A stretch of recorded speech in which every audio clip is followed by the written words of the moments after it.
Padre, te damos toda honra, toda gloria. Sos el único digno, Señor, de recibir toda nuestra alabanza, toda nuestra adoración. Papá, te entregamos este tiempo que vamos a compartir. Señor, te pedimos que sea tu palabra ministrándonos en esta noche. Señor, que sea tu palabra de gracia, tu palabra de verdad, quitando todo obstáculo en nosotros, permitiendo que tu vida fluya, Señor, que tu vida nos lleve a avanzar, a crecer, a expandir. Señor, te pido que una palabra de gracia en esta noche nos saque quizás del estancamiento, nos saque de la confusión, nos saque del gobierno del engaño, para que sea tu vida una vez más, Señor, manifestándose. Te damos gracias, Padre, en el nombre de Jesús. Amén. Amén.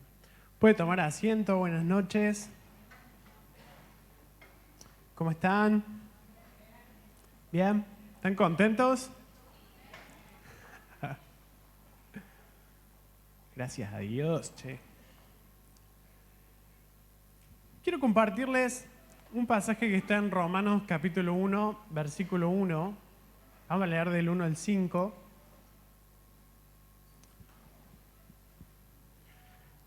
Teníamos la certeza de que en el Congreso Dios iba a usar ese tiempo, ese espacio, para ampliar nuestra mirada. La Eve me hace así. ¿Qué significa? ¿Que el culto de niños? ¿Los niños pueden pasar el culto? Vayan ahí con la Eve. Tenemos la certeza, decía, de que Dios iba a ampliar nuestra mirada y creo que realmente así Dios lo hizo, llevándonos a ver y entender un panorama más general, más grande, más completo. Y bueno, es sobre eso que quisiera hoy un poco seguir hablando. Romanos 1, versículo 1. Ahí está. Pablo, siervo de Jesucristo, llamado a ser apóstol, apartado para el Evangelio de Dios, que él había prometido antes por sus profetas en las Santas Escrituras, acerca de su Hijo, nuestro Señor Jesucristo, que era del linaje de David según la carne, que fue declarado Hijo de Dios con poder según el Espíritu de Santidad por la resurrección entre los muertos, y por quien recibimos la gracia y el apostolado para la obediencia a la fe en todas las naciones por amor a su nombre, entre los cuales estáis también vosotros, llamados a ser de Jesucristo. Me gustaría agarrar este pasaje, bueno, como siempre por lo general me gusta hacer, y que vayamos viendo frase por frase, porque siento que es hacia acá, hacia donde Dios nos quiere dirigir este tiempo, a un entendimiento más profundo de la gracia y del apostolado, ¿sí? Primero dice el versículo 5, si lo podamos poner de nuevo, por favor. Dice, y por quien recibimos la gracia y el apostolado para la obediencia a la fe en todas las naciones por amor de su nombre. Dice que hemos recibido dos cosas. ¿Qué son? La gracia y el apostolado. Sé que son dos palabras que quizás ya conocemos, me gustaría repasar un poco el significado. El apostolado se puede traducir como envío o como comisión. Cuando el apóstol Pablo nos dice que se nos ha sido entregado el apostolado, nos está diciendo de que se nos ha sido entregada la comisión de la que habla Jesús al final de cada uno de los evangelios, que es, por lo tanto, ir por todo el mundo, predicar el evangelio, hagan discípulos en todas las naciones, bautizándolos en el nombre del Padre, del Hijo y del Espíritu Santo. Dice, de nuestro Señor Jesucristo recibimos el apostolado. El apostolado es justamente la administración de su iglesia para la extensión del reino, todas las operaciones que conlleva cumplir con esta gran comisión es justamente el apostolado que hemos recibido. Toda la organización, todo el proceso que conlleva cumplir esta misión que Jesús nos ha dado es el apostolado. No se trata solo el apostolado de abrir iglesias en diferentes lugares, sino que una de las tareas más fundamentales del apostolado es poner el cimiento, que el cimiento sea Cristo, ¿sí? La gracia apostólica pone el cimiento y después el resto, en realidad los apóstoles y los profetas ponen el cimiento y el resto de los ministerios se encargan de la edificación, ¿sí? Pero el apóstol vela también porque la edificación sea buena, ¿sí? Se siga, se mantenga la línea para que la edificación pueda dar la imagen del Hijo. Por otro lado, habla de la gracia. No solamente recibimos el apostolado, sino que hemos recibido la gracia. La gracia es una, si lo pudiéramos definir, digamos, o si yo lo pudiera definir, es una sustancia espiritual que habita en nosotros por medio de la vida de Cristo. La palabra dice que en Efesios 1, que fue derramado en nosotros, ¿cuánto de gracia? ¿Alguien se acuerda? Sobreabundante. Sobreabundante gracia fue derramada en cada uno de nosotros por medio de Cristo. También dice que le dijo Dios al apóstol Pablo que su gracia era todo lo que él necesitaba. Bástate en mi gracia, porque mi gracia, si vos la tenés, es todo lo que necesitas. Es aquello que nos lleva a hacer y a hacer todo aquello que Dios diseñó para nuestras vidas. En una ocasión el apóstol Pablo dice, yo he hecho más que todos los apóstoles, pero no yo, sino la gracia de Dios a través de mí. Por eso de ahí entendemos que la gracia justamente nos lleva a hacer todo aquello que Dios diseñó para nuestras vidas. Es nuestra aliada en el cumplimiento del propósito eterno de Dios. Sin la gracia no podríamos cumplir el propósito eterno de Dios. Por más que demos nuestro mayor esfuerzo, solamente a través de la gracia lo podemos hacer. En la gracia reposa nuestra capacidad de responder a ese llamamiento supremo del que venimos hablando. Por nuestros propios méritos, de nuestra propia humanidad, nunca estaríamos a la altura de ese llamado. Pero es la gracia la que nos capacita y la que nos pone en el lugar correcto. La gracia es quien pone el querer como el hacer por su buena voluntad en nosotros. La gracia transforma nuestros deseos y nos lleva a desear lo que Dios desea. Es la encargada de mover nuestro corazón hacia los intereses de Dios. Nuestros intereses humanos son pasajeros, son carnales, como hablaba el pastor recién. Nuestros sueños y aspiraciones van por un camino, pero cuando la gracia se hace presente en nuestras vidas, transforma todo y nos lleva hacia donde Dios nos está dirigiendo. Nos da el ánimo y la fortaleza para enfrentar los dolores de llevar adelante el propósito eterno. ¿Se acuerdan que el apóstol Juan en el Congreso habló del dolor misional, del dolor que provoca responder este llamado de Dios? Justamente la gracia viene a darnos fortaleza para permanecer por más que las cosas se pongan difíciles. Todo lo que los apóstoles hicieron, todo lo que los primeros discípulos hicieron, todo lo que los primeros discípulos hicieron, muchos de ellos mártires, muchos de ellos entregando su vida, fue justamente porque la gracia los guió a eso. Observamos que dice que hemos recibido el apostolado y la gracia, pero en realidad, ¿cuál está primero? La gracia. Hemos recibido la gracia y el apostolado. ¿Por qué la gracia antecede el apostolado? Porque como venimos hablando, la eficacia del apostolado reposa en el entendimiento de la gracia. Es más, no podríamos cumplir con el apostolado sin su gracia. Hay una frase que escuché hace poco y en la cual me quedé pensando mucho, se las quería compartir. La dijo el apóstol Gustavo Lara en un evento aquí en Córdoba también.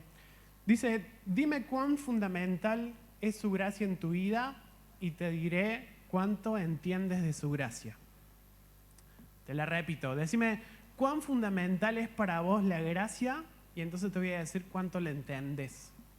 A medida que nuestro entendimiento va avanzando y vamos entendiendo qué es la gracia, no sé si a usted le pasó, pero para mí en un momento era solamente un regalo inmerecido. Entonces cada vez que yo leía gracia en la Biblia, lo traducía en mi mente como un regalo inmerecido, pero me perdía mucho de la riqueza de lo que la gracia es y no podía vivirlo en mi vida diaria, experimentar su gracia, ¿no? Por eso creo que a medida que vamos avanzando en el entendimiento de la gracia, y no importa si ya escuchaste prédicas acerca de la gracia, no importa si quizás ya hiciste una materia acerca de la gracia, siempre hay más por avanzar y por entender acerca de esta base del Evangelio que es la gracia. El versículo que leímos dice, recibimos la gracia y el apostolado. ¿De quién recibimos la gracia y el apostolado? El apóstol Pablo dice de nuestro Señor Jesucristo. No solamente Pablo está diciendo yo recibí la gracia y el apostolado, no, está diciendo nosotros, ¿sí? Nosotros como iglesia recibimos la gracia y el apostolado. ¿Por medio de qué recibimos la gracia y el apostolado? Y él viene hablando en el versículo anterior de que por medio del espíritu de resurrección recibimos la gracia y el apostolado. Fíjense lo que dice Romanos 8:11. Romanos 8:11. El Espíritu de Dios, quien levantó a Jesús de los muertos, es decir, el Espíritu de resurrección en la Reina Valera, vive en ustedes. Y así como Dios levantó a Cristo de los muertos, Él dará vida a sus cuerpos mortales mediante el mismo Espíritu quien vive en ustedes. Por lo tanto, amados hermanos, no están obligados a hacer lo que su naturaleza pecaminosa los incita a hacer. El Espíritu de resurrección que dice este versículo, que ¿dónde está? En nosotros, ¿sí? Más específicamente, en nuestro espíritu, el Espíritu de resurrección, el Espíritu Santo, que está en nosotros, es justamente el obrar de la gracia. El Espíritu de resurrección vive en nosotros, pero no es algo que afecta solamente nuestro espíritu, sino que afecta a nuestra alma y aún afecta a nuestro cuerpo. Dice, Él dará vida a sus cuerpos mortales. El operar de la gracia no solamente se queda en nuestro espíritu, afecta a nuestra alma, porque, como decía, pone el querer como el hacer, por ejemplo, o pone sus pensamientos en nosotros, su voluntad se vuelve nuestra voluntad, eso a nivel del alma, pero incluso a nivel del cuerpo, la gracia que nos ha sido dada, que aquí se habla como el espíritu de resurrección, trae vida a nuestros cuerpos mortales, incluso. Por lo tanto, dice, amados hermanos, no están obligados a hacer lo que su naturaleza pecaminosa los incita a hacer. La gracia que opera en nuestro interior es nuestra principal aliada para vencer la naturaleza pecaminosa, para vencer la carne. Es gracias a ella que podamos vencer la carne, incluso. Después dice el versículo que hemos recibido la gracia y el apostolado de nuestro Señor Jesucristo. ¿Para qué? ¿Para qué recibimos la gracia y el apostolado? ¿No se acuerdan? No, volvamos al versículo. El versículo 5 de Romanos 1:5. Hemos recibido la gracia y el apostolado para la obediencia a la fe. ¿En dónde? En todas las naciones por amor de su nombre. La gracia que hemos recibido y esta comisión, que justamente la gracia es quien nos lleva a poder hacerla, el apostolado, nos han sido dadas para producir en nosotros y en aquellos a quienes ministramos, ¿qué cosa? Obediencia a la fe en todas las naciones por amor de su nombre. Creo que este versículo es muy poderoso y que lo invito que, como yo estuve esta semana, podamos tenerlo en nuestra mente y meditar bien profundo, porque hay algo acá que Dios nos está hablando como congregación. Hay una correlación directa entre la gracia y la obediencia. ¿Sí? Si aumenta la gracia, tiene que aumentar también la obediencia. A veces, yo creo que en un entendimiento inicial de la gracia, vemos la gracia como algo muy suavecito, digamos, ¿no? Como algo, digamos, permisivo, pareciera al principio, ¿no? Es como que ahora que entendí la gracia, pareciera que entonces, bueno, no está tan mal si hago tal cosa, ¿no? O bueno, ahora que entiendo la gracia, puedo llegar más tarde, digamos, me puedo vestir como yo quiera, puedo hacer lo que yo quiera. Creo que ese es un entendimiento inmaduro de la gracia, porque en realidad la gracia viene a llevarnos a un mayor nivel de obediencia.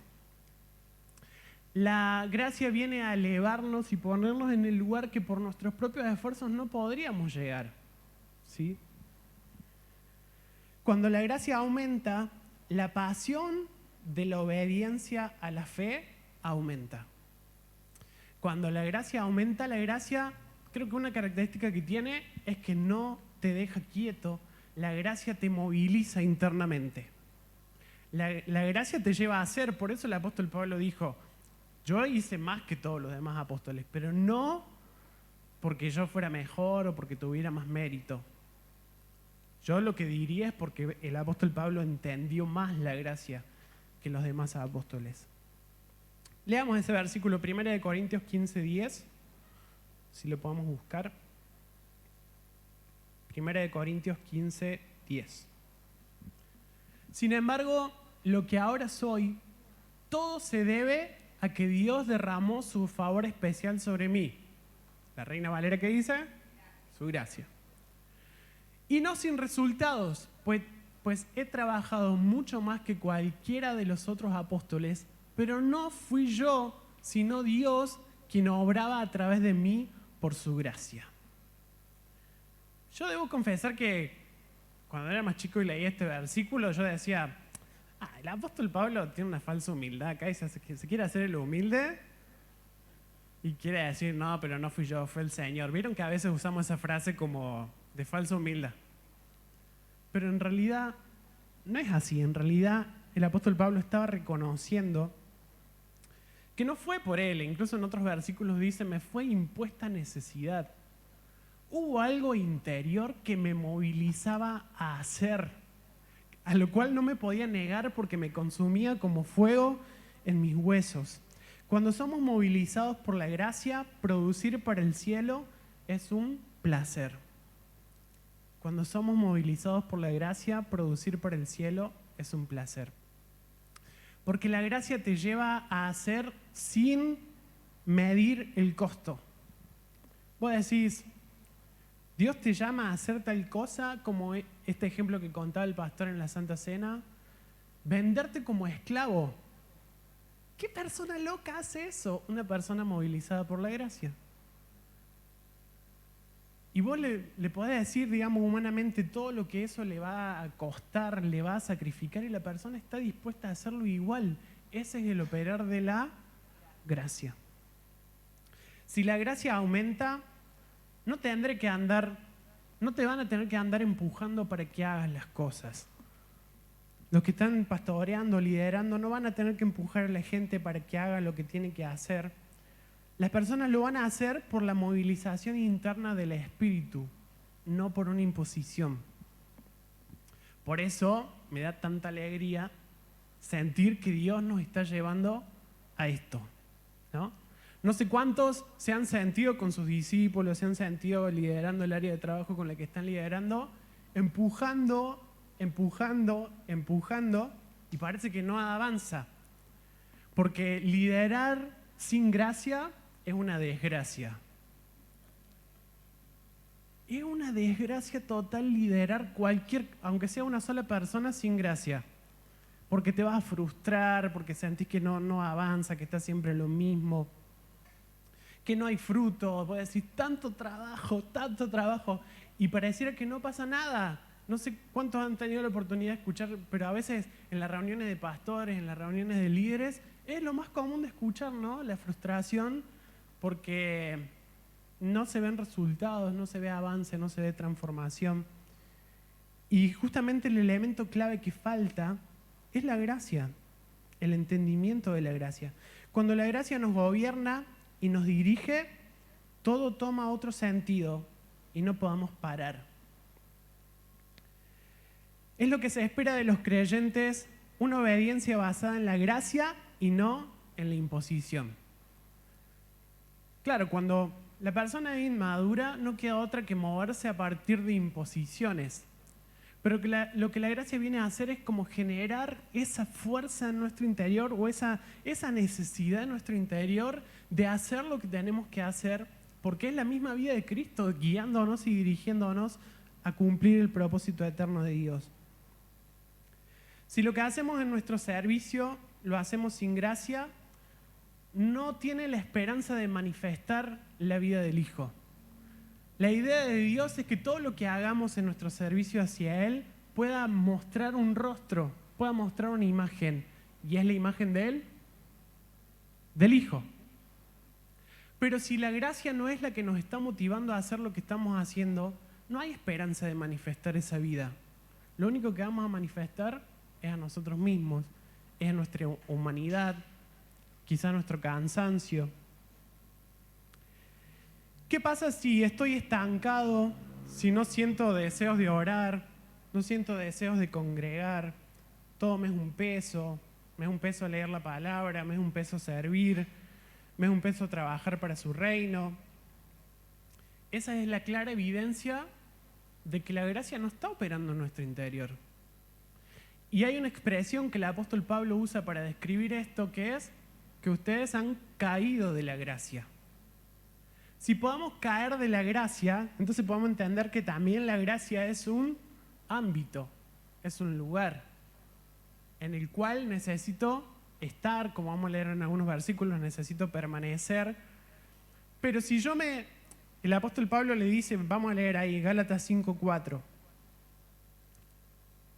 Gálatas 5:4 dice, pues si ustedes pretenden hacerse justos ante Dios por cumplir la ley, han quedado separados de Cristo. Ese es el primer paso, cuando nos separamos de Cristo.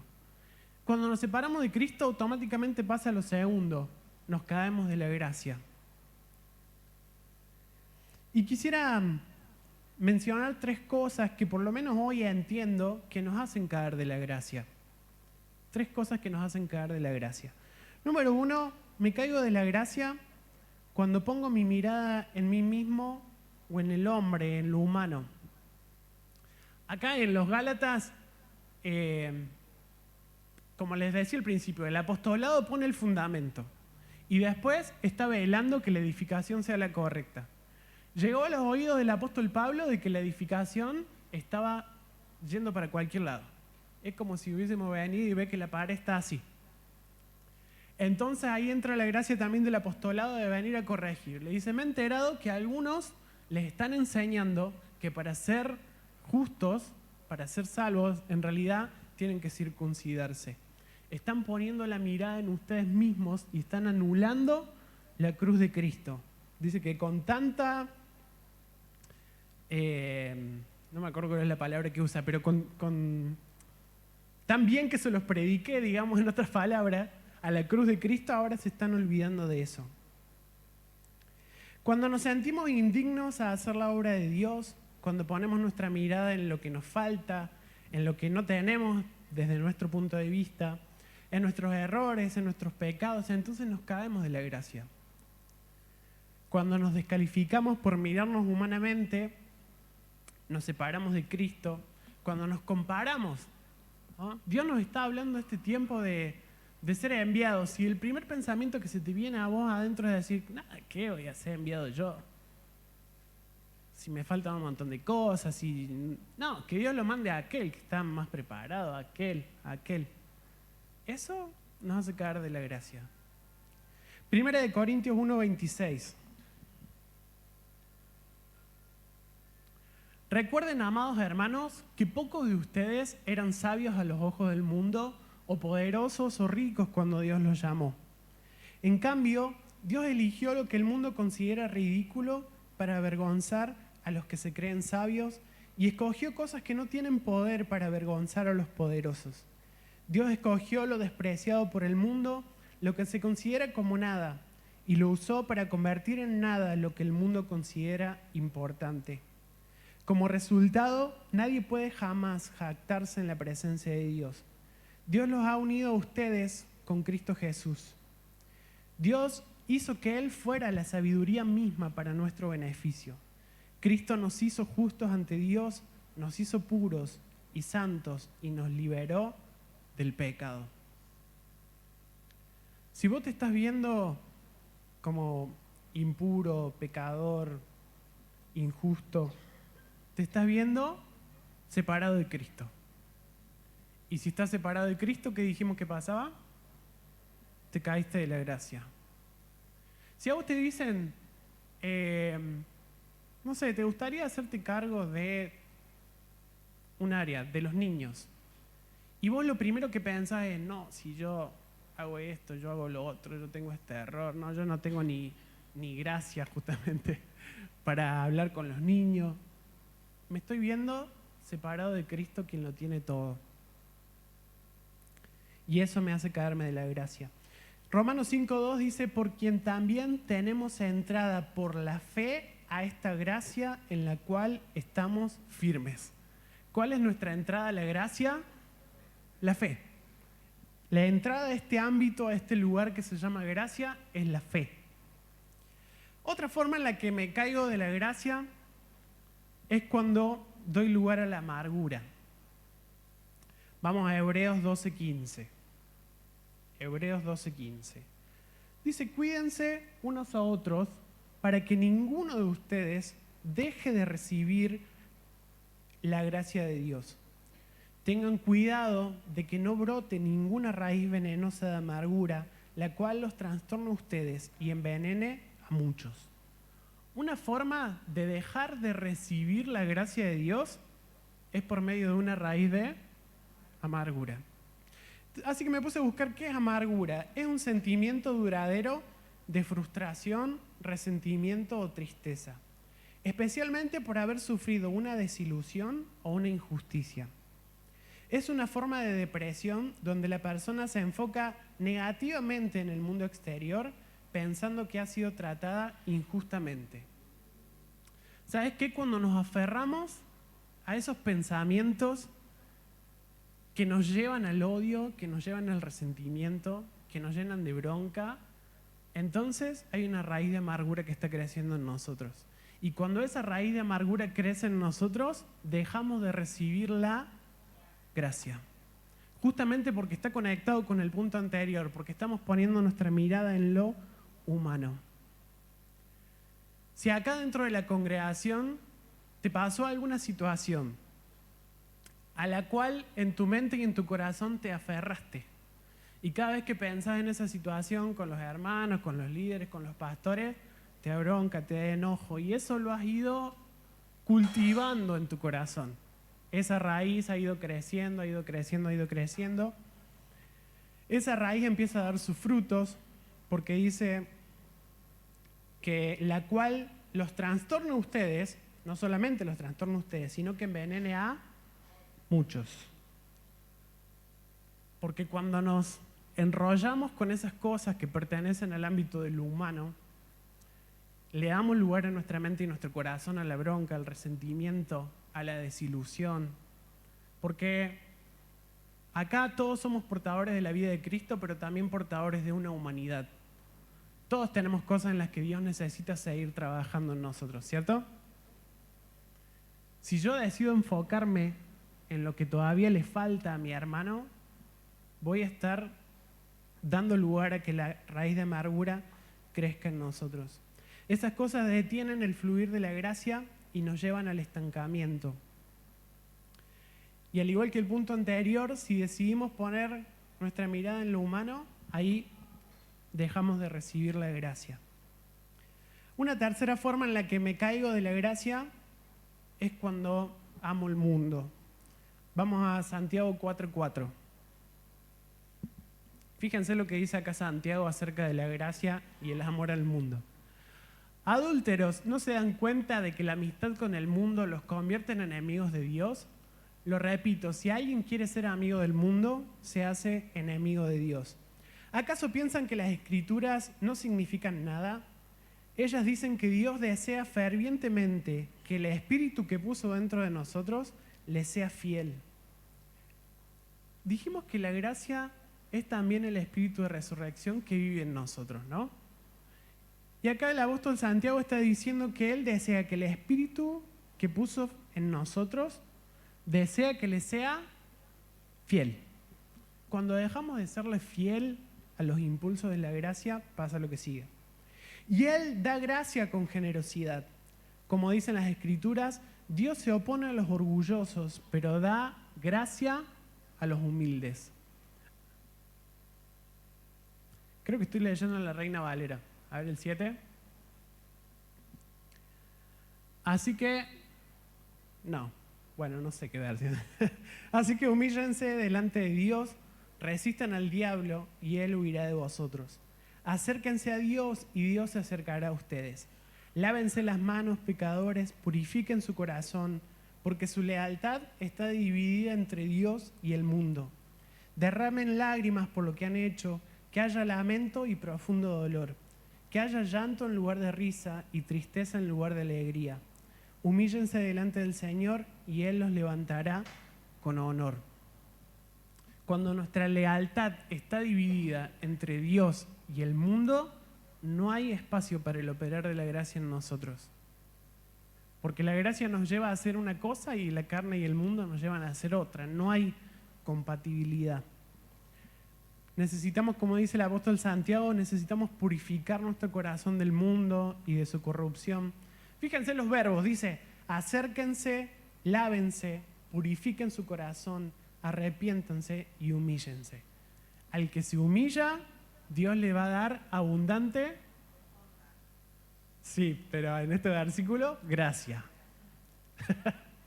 Abundante gracia. Al que se humilla, Dios le da abundante gracia. Como venimos entendiendo, la cruz es la puerta de entrada a la gracia. Mientras más negamos nuestra carne, más gracia se libera.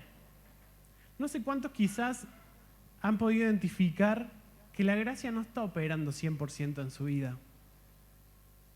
Porque es muy fácil de detectar, no tenemos ganas de hacer las cosas que tenemos que hacer. Nuestra vida se trata de nosotros y no se trata del propósito eterno de Dios. Si nos damos cuenta, entonces, lo que nos falta es cruz. Mientras más negamos nuestra carne, más gracia se libera. Si hay un deseo en nuestros corazones para este año que viene, si va a anotar metas, yo le quiero proponer una. Y es crecer en el entendimiento y en la experiencia de su gracia. Dios tiene un plan con el renuevo.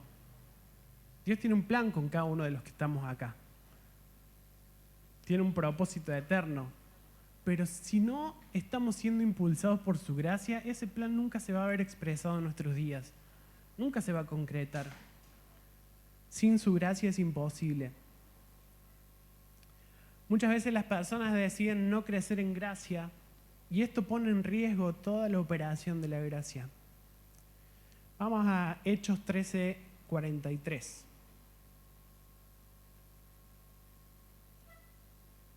Hechos 13:43. Dice, y despedida de la congregación, muchos de los judíos y de los prosélitos piadosos siguieron a Pablo y a Bernabé, quienes hablándoles les persuadían a que perseveraran en la gracia de Dios. Si te tienen que persuadir de que perseveres en la gracia de Dios, es porque hay que hacer algo para permanecer en la gracia de Dios, ¿cierto? Necesitamos aprender a perseverar en la gracia de Dios. La gracia es un ámbito en el cual debemos aprender a permanecer, depender de su gracia. Este tiempo entendía que para depender de algo necesitamos entenderlo. Y para depender de su gracia, primero necesitamos entenderlo, porque no podemos depender de algo que ni siquiera conocemos. Quiero invitarte a ponerte de pie para que podamos orar juntos. Y si el Jere me puede ayudar, ¿está por ahí, Jere?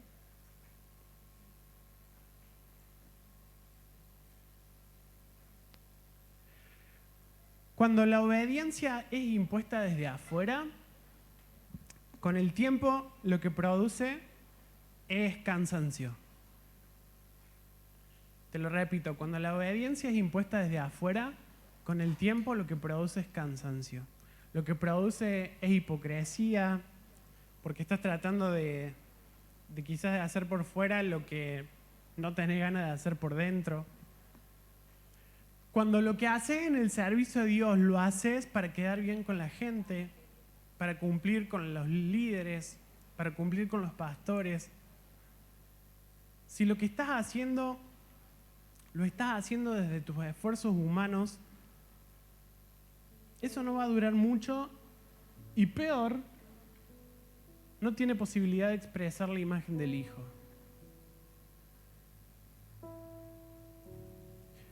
Por eso hay un tipo de obediencia que Dios está requiriendo y que solamente el paso por la cruz nos puede dar ese tipo de obediencia, porque es la obediencia producida por la gracia. Cuando yo obedezco no porque me lo impusieron de afuera, sino porque yo lo determiné en mi corazón, es entonces cuando la gracia empieza a fluir y empieza a operar. Hay un modelo de obediencia que es el más poderoso y que dice lo siguiente: nadie me quita la vida, yo la pongo. Creo que el pastor lo mencionó en la Santa Cena.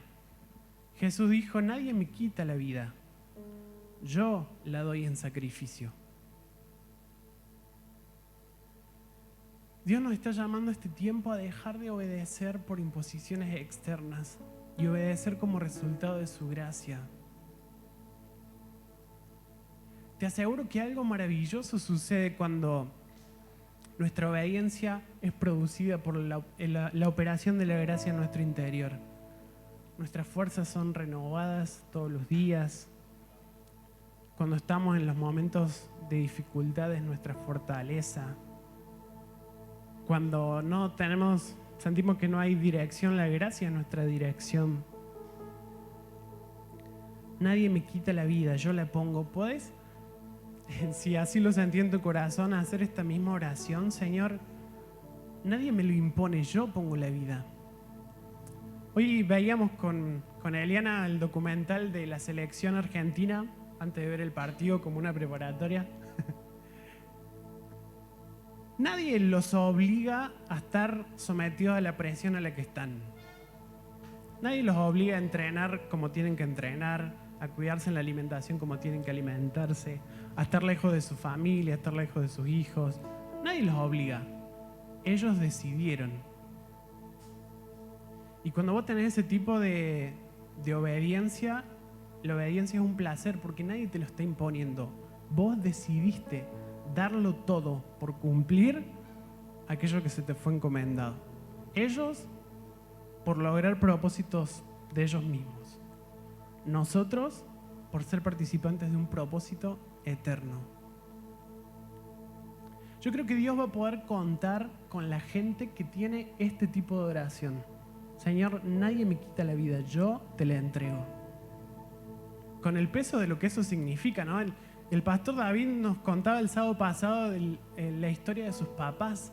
Para mí es una inspiración tremenda.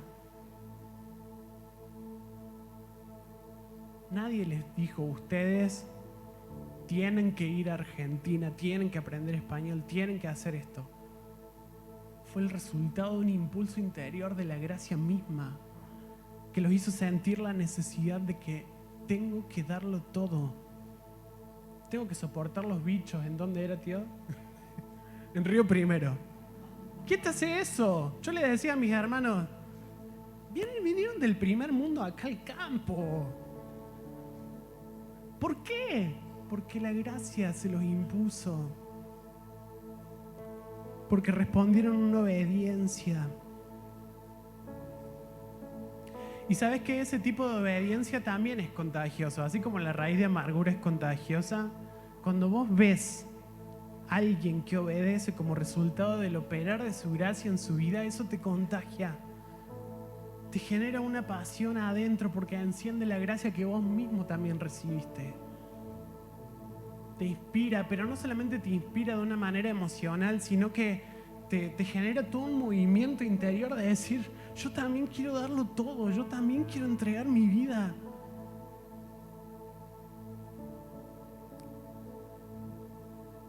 Señor, hoy, con el poco entendimiento que tengo de tu gracia, quiero agradecerte.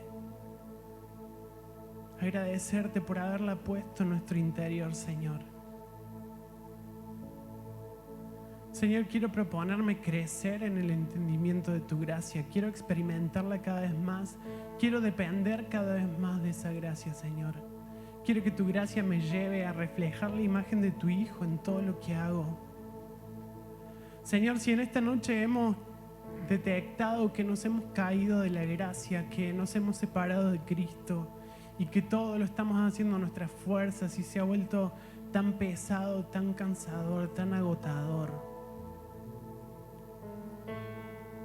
Señor, que por medio de tu cruz podamos volver a ese ámbito de gracia en el que todo fluye, en el que todo se da simplemente porque vos estás en medio, en donde no hay que forzar nada, en donde sí hay mucho sacrificio, pero es un sacrificio placentero, porque sabemos que lo que estamos haciendo vale la pena, incluso si así fuera entregar nuestra vida, vale la pena. La Biblia habla de Esteban como un hombre lleno de gracia. ¿Y sabes qué lo llevó a Esteban a dar su vida a esa gracia que operaba en su interior?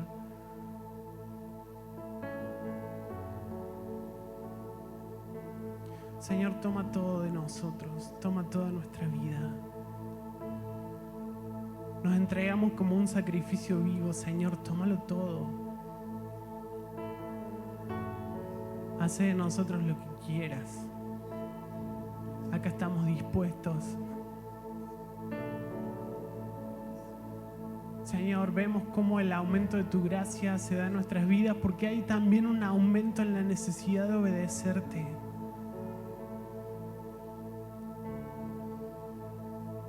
No queremos andar a medias, siendo mediocres. Queremos darlo todo, entregarlo todo.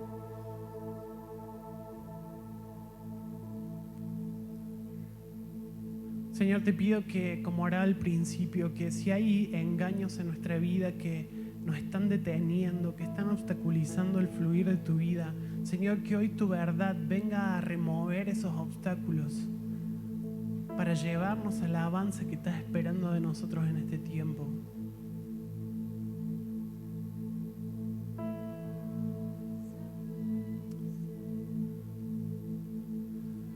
Señor, gracias. Gracias por lo que estás haciendo en nosotros como congregación. Gracias por lo que estás haciendo en el cuerpo de Cristo, Señor. Gracias, Padre.